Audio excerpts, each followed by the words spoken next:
Filsafat Islam dimaksudkan adalah filsafat dalam perspektif pemikiran orang Islam. Seperti juga pendidikan orang Islam adalah dimaksud pendidikan dalam perspektif orang Islam. Filsafat berasal dari bahasa Yunani Philo dan Sophia. Philo berarti cinta, Sophia berarti kebijaksanaan atau kebenaran. Sedangkan menurut istilah, filsafat dapat diartikan sebagai upaya manusia untuk memahami secara radikal dan integral serta sistematik mengenai Tuhan alam semesta dan manusia, sehingga dapat menghasilkan pengetahuan tentang bagaimana hakikatnya sejauh yang dapat dicapai akal manusia dan bagaimana sikap manusia itu harus setelah mencapai pengetahuan tersebut. Syekh Asy-Syarif menjelaskan bahwa hakikat filsafat Islam adalah filsafat yang bercorak Islami, yang dalam bahasa Inggrisnya dibahasakan menjadi Islamic philosophy, bukan the Islamic of Islami, yang berarti berpikir tentang Islam. Dengan demikian, filsafat Islam adalah berpikir bebas radikal yang berada pada taraf makna, mempunyai sifat, corak, dan karakter yang memberikan keselamatan dan kedamaian hati.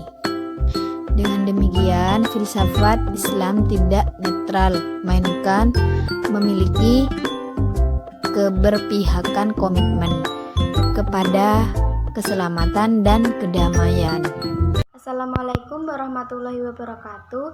Saya Laudi Rahmadona, NIM 201101080015. Sini saya akan menjelaskan tentang sejarah filsafat. Sejarah filsafat. Sejarah filsafat adalah salah satu subbidang sentral tradisional dari filsafat yang mungkin dianggap sebagai cabang dari disiplin sejarah daripada filsafat. Sejarah filsafat meneliti para filsuf besar, pengaruh satu filsuf terhadap yang lain, dan membahas seluruh periode dalam pengembangan filsafat. Sejarah perkembangan filsafat dibangun sejak abad ke-6 sebelum Masehi. Pembagian secara periodisasi filsafat barat dalam sejarah filsafat terbagi atas 6 zaman. 6 zaman ini sangat mempengaruhi perkembangan ilmu pengetahuan atau filsafat. 6 zaman itu diantaranya adalah yang pertama zaman klasik. Pada zaman ini pengetahuan belum dianggap sebagai ilmu pengetahuan, hanya sebatas pengetahuan, dan pengetahuan dari zaman ini pun didapat dari mitos-mitos atau legenda, lalu mereka mencari prinsip kehidupan. Yang kedua adalah zaman pertengahan. Zaman ini bisa juga dikatakan dengan kelam filsafat atau masa kematian filsafat. Yang ketiga adalah zaman skolastik.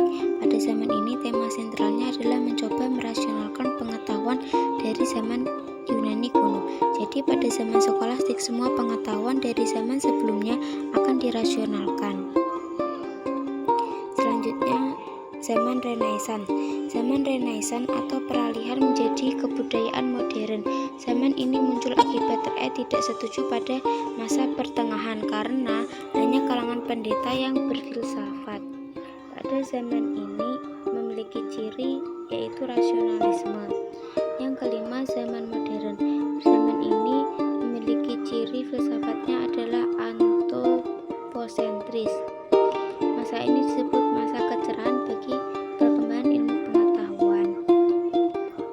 Yang keenam adalah zaman kontemporer, yaitu di zaman inilah kita berada sekarang, di mana perkembangan ilmu pengetahuan yang semakin besar mulai dari pelosok daerah hingga ke kota-kota zaman besar lainnya. Pada zaman kontemporer inilah semua ilmu pengetahuan tinggal harus dengan tanggung jawab apakah ilmu tersebut benar atau salah. Jadi, perkembangan ilmu pengetahuan seperti sekarang ini tidaklah berlangsung secara mendadak, melainkan terjadi secara bertahap atau evolutif. Sekian penjelasan tentang sejarah filsafat.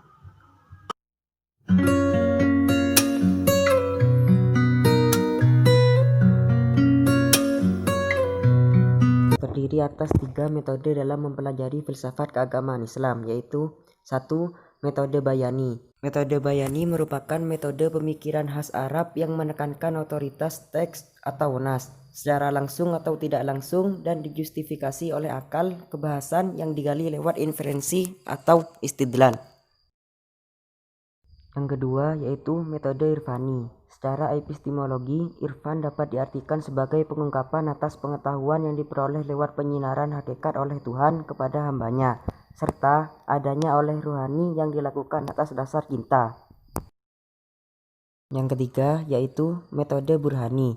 Burhani bisa diartikan sebagai suatu aktivitas berpikir untuk menetapkan kebenaran proporsi atau qadhiyah melalui pendekatan deduktif atau al-istintaj.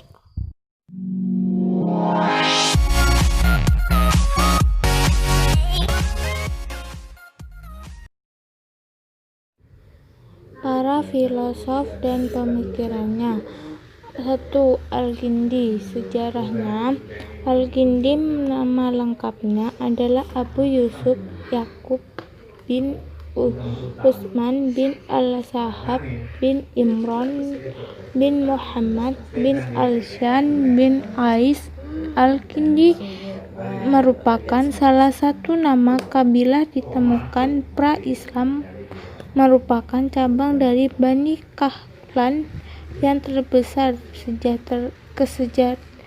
kesejahteraan Arab. Sang penyiar Pangeran Al-Qais yang memulihkan tahta kerajaan Kaidah setelah pembunuhan ayahnya. Al-Kindi dilahirkan di Kutah sekitar tahun 180 Hijriah dari keluarga kaya dan terhormat.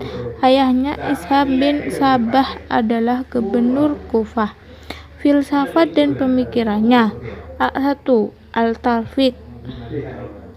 Al-Kindi berusaha memadukan al-talfiq atau agama dan filsafat adalah pengetahuan yang benar atau knowledge of truth. Al-Quran yang membawa argumen-argumen yang lebih meyakinkan dan benar tidak mungkin bertentangan dengan kebenaran yang dihasilkan oleh filsafat. B. Jiwa. Tentang jiwa menurut Al-Kindi tidak tersusun mempunyai arti penting, sempurna dan mulia. Dengan pendapat Al-Kindi tersebut, ia lebih dekat dengan pemikiran Plato ketimbang Aristoteles. Aristoteles mengatakan bahwa jiwa adalah berharu karena jiwa adalah bentuk dari badan, sedangkan Plato berpendapat bahwa kesatuan antara jiwa dan badan adalah kesatuan aksidental dan temporer. 3. Moral. Menurut Al-Kindi, filsafat harus memperdayakan pengetahuan tentang diri dan bahwa seorang filosof wajib menempuh hidup asusila. 1. Biografi. Nama lengkap Abu Nas Muhammad bin Taksan bin Auszalaq. Ia lahir di Wisjid, distrik Farab atau sekarang kota Atron, Turkistan pada 257 Hijriah. Pada tahun 330 Hijriah, ia pindah ke Damaskus dan berkenalan dengan Said al-Daulah. Pemikirannya, pemaduan filsafat. Al-Farabi berusaha memadukan beberapa aliran filsafat yang berkembang sebelumnya, terutama Plato dan Aristoteles dan Plotinus, juga antara agama dan filsafat. Karena itu ia dikenal filsuf sintaksis dan mempercayai kesatuan filsafat. Jiwa. Adapun jiwa di Al-Farabi juga dipengaruhi oleh filsafat Plato, Aristoteles, dan Plotinus. Jiwa bersifat rohani, bukan matahari terwujud setelah adanya badan dan tidak berpindah-pindah dari suatu badan ke badan lainnya.